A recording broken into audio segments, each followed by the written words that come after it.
فلا تعجبك أموالهم ولا أولادهم إنما يريد الله ليعذبهم بها في الحياة الدنيا وتزهق أنفسهم وهم كافرون ويحلفون بالله إنهم لمنكم وما هم منكم ولكنهم قوم يفرقون لو يجدون ملجأ أو مغارات أو مدخلا لولوا إليه وهم يجمحون۔ تو ان کے مال و اولاد سے تعجب میں اے نبی نہ پڑیے، اللہ تعالیٰ کی چاہت یہی ہے کہ اس سے انہیں دنیا کی زندگی میں ہی سزا دیں اور ان کے کفر ہی کی حالت میں ان کی جانیں نکل جائیں۔ یہ اللہ تعالیٰ کی قسم کھا کھا کر کہتے ہیں کہ یہ تمہاری جماعت کے لوگ ہیں، حالانکہ وہ دراصل تمہارے نہیں، بات صرف اتنی ہے کہ یہ ڈرپوک لوگ ہیں۔ اگر یہ کوئی بچاؤ کی جگہ یا کوئی غار یا کوئی بھی سر گھسانے کی جگہ پالیں تو ابھی اس طرف لگام توڑ کر الٹے بھاگ چھوٹیں۔ سامعین، اب ان آیتوں کی تفسیر سماعت کیجیے۔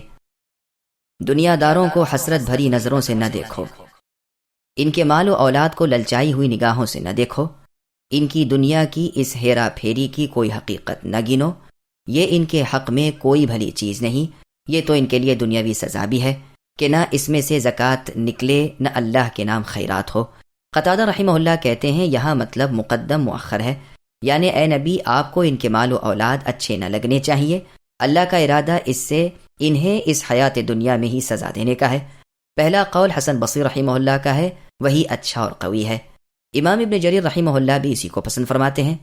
اس دنیا میں یہ منافق ایسے پھنسے رہیں گے کہ مرتے دم تک راہ ہدایت نصیب نہیں ہوگی، یوں ہی بتدریج پکڑ لیے جائیں گے اور انہیں پتہ بھی نہ چلے گا۔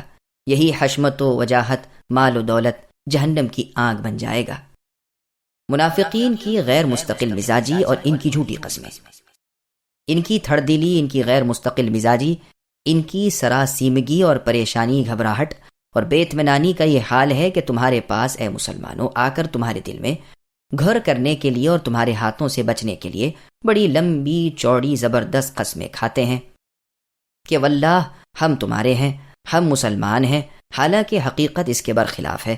یہ صرف خوف اور ڈر ہے جو ان کے پیٹ میں درد پیدا کر رہا ہے۔ اگر آج انہیں اپنے بچاؤ کے لیے کوئی قلعہ مل جائے، اگر آج یہ کوئی محفوظ غار دیکھ لیں یا کسی اچھی سرنگ کا پتہ انہیں چل جائے تو یہ سارے کے سارے دم بھر میں اس طرف اڑن چھو ہو جائیں۔ آپ کے پاس ہے نبی ان میں سے ایک بھی نظر نہ آئے، کیونکہ انہیں آپ سے کوئی محبت یا انس تو ہے نہیں، یہ تو ضرورت، مجبوری اور خوف کی بنا پر آپ کی چاپلوسی کر لیتے ہیں۔ یہی وجہ ہے کہ جوں جوں اسلام ترقی کر رہا ہے یہ بجھتے چلے جا رہے ہیں، مومنوں کی ہر خوشی سے یہ جلتے تڑپتے ہیں، ان کی ترقی انہیں ایک آنکھ نہیں بھاتی، موقع مل جائے تو آج بھاگ جائیں۔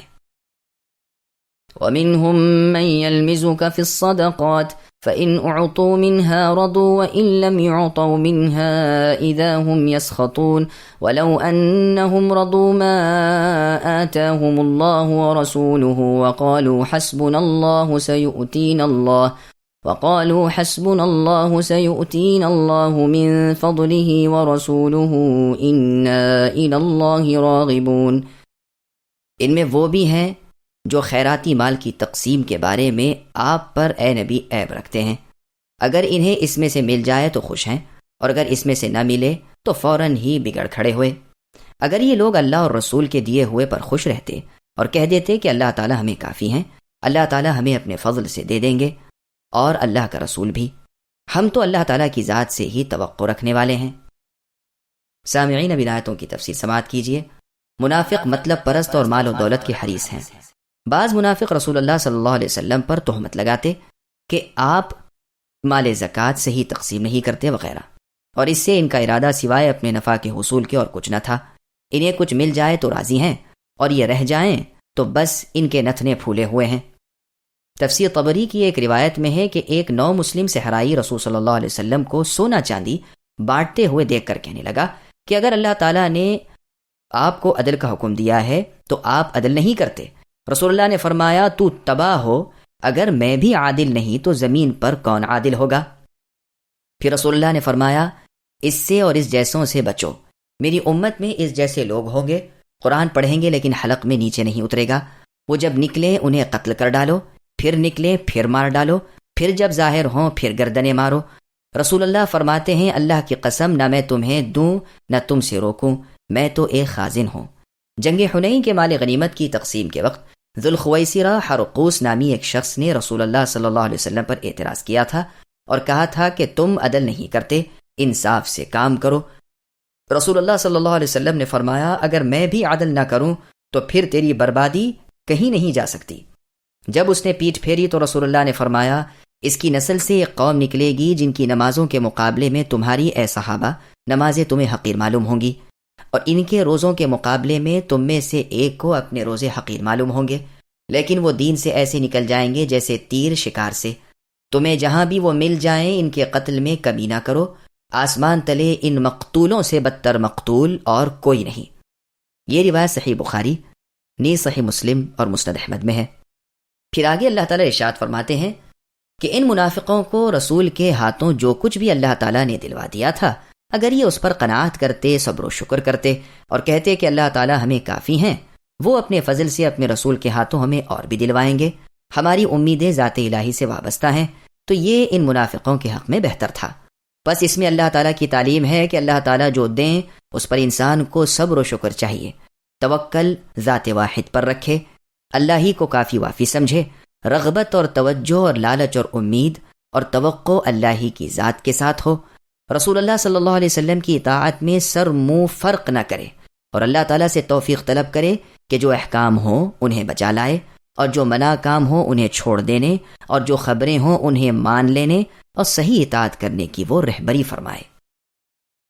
إنما الصدقات للفقراء والمساكين والعاملين عليها والمؤلفة قلوبهم وفي الرقاب والغارمين وفي سبيل الله وابن السبيل فريضة من الله والله عليم حكيم۔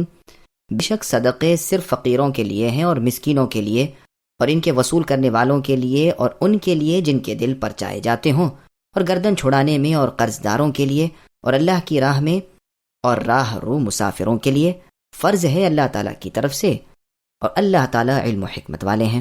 سامعین اب اس آیت کی تفسیر سماعت کیجیے۔ مصارف زکوٰۃ کی تفسیر۔ گزشتہ آیت میں ان جاہل منافقوں کا ذکر تھا جو ذات رسول صلی اللہ علیہ وسلم پر تقسیم صدقات میں اعتراض کر بیٹھے تھے۔ اب یہاں اس آیت میں بیان فرما دیا کہ تقسیم زکوٰۃ پیغمبر صلی اللہ علیہ وسلم کی مرضی پر موقف نہیں بلکہ ہمارے بتلائے ہوئے مصارف میں ہی لگتی ہے، ہم نے آپ اس کی تقسیم کر دی ہے، کسی اور کے سپرد نہیں کیا۔ امام شافعی رحمہ اللہ وغیرہ تو فرماتے ہیں کہ زکوٰۃ کے مال کی تقسیم ان 8 قسم کے تمام لوگوں پر کرنی واجب ہے، اور امام مالک رحمہ اللہ وغیرہ کا قول ہے کہ واجب نہیں بلکہ ان میں سے کسی ایک کو ہی دے دینا کافی ہے، گو اور قسم کے لوگ بھی ہوں۔ عام اہل قول بھی یہی ہے۔ آیت میں بیان مصرف ہے نہ کہ ان سب کو دینے کے وجوب کا ذکر۔ ان اقوال کی دلیلوں اور مناظروں کی جگہ یہ کتاب نہیں، واللہ اعلم۔ فقیروں کو سب سے پہلے اس لیے بیان فرمایا کہ ان کی حاجت بہت سخت ہے۔ عمر رضی اللہ عنہ فرماتے ہیں کہ جس کے ہاتھ تلے مال نہ ہو اسی کو فقیر نہیں کہتے، بلکہ فقیر وہ بھی ہے جو محتاج ہو، گرا پڑا ہو، گو کچھ کھاتا پیتا کماتا بھی ہو۔ ابن علیہ کہتے ہیں اس روایت میں اخلق کا لفظ ہے۔ اخلق کہتے ہیں ہمارے نزدیک تجارت کو، لیکن جمہور اس کے برخلاف ہیں، اور بہت سے حضرات فرماتے ہیں فقیر وہ ہے جو سوال سے بچنے والا ہو، اور مسکین وہ ہے جو سائل ہوں، لوگوں کے پیچھے لگنے والا اور گھروں اور گلیوں میں گھومنے والا۔ امام قتادہ رحمہ اللہ کہتے ہیں فقیر وہ ہے جو بیماری والا ہو، اور مسکین وہ ہے جو صحیح سالم جسم والا ہو۔ یہ تمام روایتیں ابن جریر کی تفسیر میں ہیں۔ ابراہیم رحمہ اللہ کہتے ہیں مراد اس سے مہاجر فقراء ہیں۔ سفیان ثوری رحمہ اللہ کہتے ہیں یعنی دیہاتیوں کو اس میں سے کچھ بھی نہ ملے۔ اکرمہ رحمہ اللہ کہتے ہیں مسلمان فقراء کو مساکین نہ کہو، مسکین تو صرف اہل کتاب کے لوگ ہیں۔ اب وہ حدیثیں سنیے جو ان 8 قسموں کے متعلق ہیں۔ سب سے پہلے فقراء۔ چنانچہ سنن ابی داود میں رسول اللہ کا فرمان ہے صدقہ مالدار پر اور تندرست توانا پر حلال نہیں۔ اسی طرح سنن ابی داود وغیرہ کی ایک اور روایت میں ہے کہ 2 شخصوں نے رسول اللہ صلی اللہ علیہ وسلم سے صدقے کا مال مانگا۔ رسول اللہ نے بغور نیچے سے اوپر تک انہیں ہٹا کٹا قوی تندرست دیکھ کر فرمایا اگر تم چاہو تو میں تمہیں دے دوں، لیکن امیر شخص کا اور قوی طاقتور کمائی کی طاقت رکھنے والے شخص کا اس میں کوئی حصہ نہیں۔ نمبر 2 مساکین۔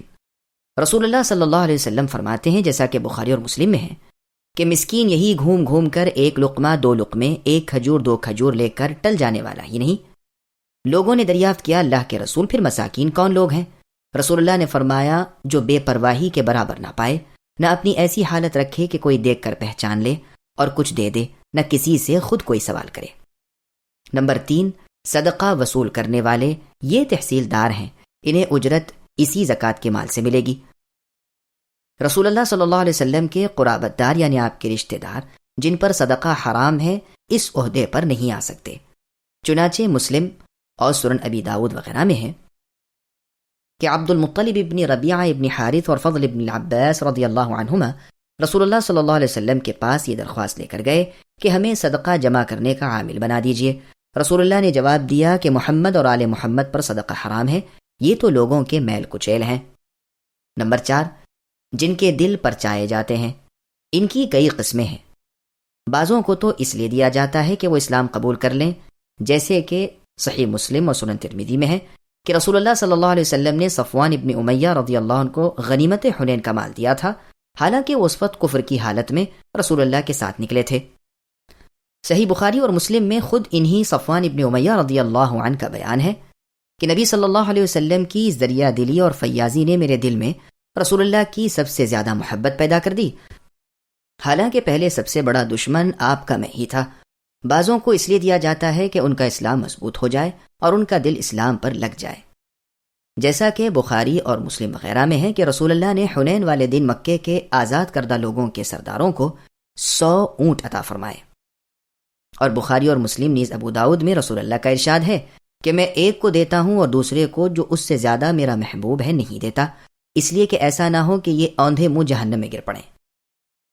بخاری اور مسلم وغیرہ میں ہے کہ ایک مرتبہ علی رضی اللہ عنہ نے یمن سے کچا سونا مٹی سمیت رسول اللہ کی خدمت میں مدینہ بھیجا تو رسول اللہ نے صرف 4 شخصوں میں ہی تقسیم فرمایا، اقرا بن حابس، عینہ ابن بدر، علقمہ ابن علاثہ اور زید الخیر، اور فرمایا میں ان کی دلجوئی کے لیے انہیں دے رہا ہوں۔ بعض کو اس لیے بھی دیا جاتا ہے کہ اس جیسے اور لوگ بھی اسلام قبول کر لیں، بعض کو اس لیے دیا جاتا ہے کہ وہ اپنے آس پاس والوں سے صدقہ پہنچائے یا آس پاس کے دشمنوں کی نگہداشت رکھے اور انہیں مسلمانوں پر حملہ کرنے کا موقع نہ دے۔ ان سب کی تفصیل کی جگہ احکام و فروع کی کتابیں ہیں، نہ کہ یہ تفسیر، واللہ عالم۔ عمر رضی اللہ عنہ اور عامر شعبی رحمہ اللہ اور ایک جماعت کا قول ہے کہ رسول اللہ صلی اللہ علیہ وسلم کی وفات کے بعد اب یہ مصرف باقی نہیں رہا، کیونکہ اللہ تعالیٰ نے اسلام کو عزت دے دی ہے، مسلمان ملکوں کے مالک بن گئے ہیں اور بہت سے بندگان رب ان کے ماتحت ہیں۔ لیکن اور بزرگوں کا قول ہے کہ اب بھی مؤلفۃ قلوب کو زکوٰۃ دینی جائز ہے۔ فتح مکہ اور فتح حوازن کے بعد بھی رسول اللہ نے ان لوگوں کو مال دیا۔ دوسرے یہ کہ اب بھی ایسی ضرورتیں پیش آ جایا کرتی ہیں۔ آزادگی گردن کے بارے میں یعنی 5واں، زکوٰۃ کا مصرف۔ بہت سے بزرگ فرماتے ہیں کہ مراد اس سے وہ غلام ہیں جنہوں نے رقم مقرر کر کے اپنے مالکوں سے اپنی آزادگی کی شرط کر لی ہے، انہیں مال زکوٰۃ سے رقم دی جائے کہ وہ ادا کر کے آزاد ہو جائیں، جیسا کہ تفسیر ابن جریر طبری میں ہے۔ اور بزرگ فرماتے ہیں کہ وہ غلام جس نے یہ شرط نہ لکھوائی ہو اسے بھی مال زکوٰۃ سے خرید کر آزاد کرنے میں کوئی ڈر خوف نہیں۔ غرض مکاتب غلام اور محض غلام دونوں کی آزادگی زکوٰۃ کا ایک مصرف ہے۔ احادیث میں بھی اس کی بہت کچھ فضیلت وارد ہوئی ہے، یہاں تک کہ فرمایا کہ آزاد کردہ غلام کے ہر عضو کے بدلے آزاد کرنے والے کا ہر عضو جہنم سے آزاد ہو جاتا ہے، یہاں تک کہ شرمگاہ کے بدلے شرمگاہ بھی، اس لیے کہ ہر نیکی کی جزا اسی جیسی ہوتی ہے۔ قرآن میں اللہ فرماتے ہیں تمہیں وہی جزا دی جائے گی جو تم نے کیا ہوگا۔ سنن ترمذی میں رسول اللہ کا فرمان ہے کہ 3 قسم کے لوگوں کی مدد اللہ تعالیٰ کے ذمے حق ہے، وہ غازی جو اللہ کی راہ میں جہاد کرتا ہو، وہ مکاتب غلام اور قرضدار جو ادائیگی کی نیت رکھے، وہ نکاح کرنے والا جس کا ارادہ بدکاری سے محفوظ رہنے کا ہو۔ مسند احمد میں ہے کہ کسی نے رسول اللہ صلی اللہ علیہ وسلم سے کہا کہ مجھے کوئی ایسا عمل بتلائیے جو مجھے جنت سے قریب اور دوزخ سے دور کر دے۔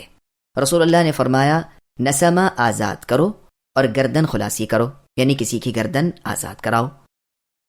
انہوں نے کہا کیا یہ دونوں ایک ہی چیز نہیں؟ رسول اللہ نے فرمایا نہیں، نسمہ کی آزادگی تو یہ ہے کہ تم اکیلے ہی کسی غلام کو آزاد کر دو، اور گردن خلاصی یہ ہے کہ تم بھی اس میں جو کچھ تم سے ہو سکے مدد کرو۔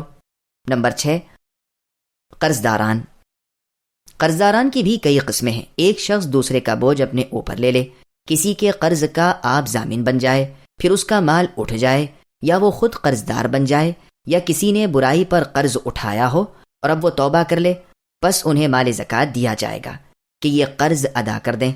اس مسئلے کی اصل قبیصہ ابن مخارق الہلالی رضی اللہ عنہ کی روایت ہے کہ میں نے دوسرے کا حوالہ اپنی طرف لیا تھا، پھر میں رسول اللہ کی خدمت میں حاضر ہوا تو رسول اللہ نے فرمایا تم ٹھہرو، ہمارے پاس مال صدقہ آئے گا تو ہم اس میں سے تمہیں دیں گے۔ پھر فرمایا قبیصہ سنو، 3 قسم کے لوگوں کو ہی سوال حلال ہے یعنی مانگنا۔ ایک تو وہ جو ضامن پڑے، بس اس رقم کے پورا ہونے تک اسے سوال جائز ہے، پھر سوال نہ کرے۔ دوسرا وہ جس کا مال کسی آفت ناگہانی سے ضائع ہو جائے، اسے بھی سوال کرنا درست ہے یہاں تک کہ پیٹ بھرائی ہو جائے۔ تیسرا وہ شخص جس پر فاقہ گزرنے لگے اور اس کی قوم کے 3 ذی ہوش لوگ اس کی شہادت کے لیے کھڑے ہو جائیں کہ ہاں بے شک فلاں شخص پر فاقے گزرنے لگے ہیں، اسے بھی مانگ لینا جائز ہے تا وقت یہ کہ اس کا سہارا ہو جائے اور سامان زندگی مہیا ہو جائے۔ ان کے سوا اوروں کو سوال کرنا یعنی مانگنا حرام ہے، اگر وہ مانگ کر کچھ لے کر کھائیں گے تو حرام کھائیں گے۔ یہ روایت صحیح مسلم کی ہے۔ مسلم ہی کی ایک اور روایت میں ہے کہ ایک شخص نے زمانے نبوی میں ایک باغ خریدا، اللہ تعالیٰ کی طرف سے آسمانی آفت سے باغ کا پھل مارا گیا، اس سے وہ بہت قرضدار ہو گیا۔ رسول اللہ نے اس کے قرض خواہوں سے فرمایا کہ تمہیں جو ملے لے لو، اس کے سوا تمہارے لیے اور کچھ نہیں۔ نمبر 7، زکوٰۃ کے مصارف میں وہ بھی ہیں یعنی اللہ کی راہ میں مجاہد غازی، یہ بھی داخل ہیں جن کا دفتر میں کوئی حق نہیں ہوتا۔ حج بھی اللہ کی راہ میں داخل ہے۔ مسافر جو سفر میں بے سر و سامان رہ گیا ہو، اسے بھی مال زکوٰۃ سے اتنی رقم دی جائے جس سے وہ اپنے شہر پہنچ سکے، گو وہ اپنے ہاں مالدار ہی ہو۔ یہی حکم ان کا بھی ہے جو اپنے شہر سے سفر کو جانے کا قصد رکھتے ہوں، لیکن مال نہ ہو تو اسے بھی سفر خرچ مال زکوٰۃ سے دینا جائز ہے جو اسے آمد و رفت کے لیے کافی ہو۔ آیت کے اس لفظ کی دلیل کے علاوہ ابو داؤد وغیرہ کی یہ حدیث میں ہے کہ رسول اللہ صلی اللہ علیہ وسلم نے فرمایا مالدار پر زکوٰۃ حرام ہے بجز 5 قسم کے مالداروں کے۔ ایک تو وہ جو زکوٰۃ وصول کرنے پر مقرر ہو یعنی زکوٰۃ کا مال وصول کرنے والا تحصیلدار۔ دوسرا وہ جو مال زکوٰۃ کی کسی چیز کو اپنے مال سے خرید لے۔ تیسرا قرض دار۔ چوتھا اللہ کی راہ کا غازی مجاہد۔ پانچواں وہ جسے کوئی مسکین بطور تحفے کے اپنی کوئی چیز جو زکوٰۃ میں اس مسکین کو ملی ہو دے دے۔ زکوٰۃ کے ان 8 مصارف کو بیان فرما کر پھر ارشاد ہوتا ہے کہ یہ اللہ تعالیٰ کی طرف سے فرض ہے یعنی مقدر ہے۔ اللہ تعالیٰ کی تقدیر، اللہ کی تقسیم اور اللہ کے فرض کرنے سے اللہ تعالیٰ ظاہر و باطن کے عالم ہیں، اپنے بندوں کی مصلحتوں سے واقف ہیں، وہ اپنے قول و فعل، شریعت اور حکم میں حکمت والے ہیں۔ بجوز اللہ کے کوئی بھی لائق عبادت نہیں، نہ اللہ کے سوا کوئی کسی کا پالنے والا ہے۔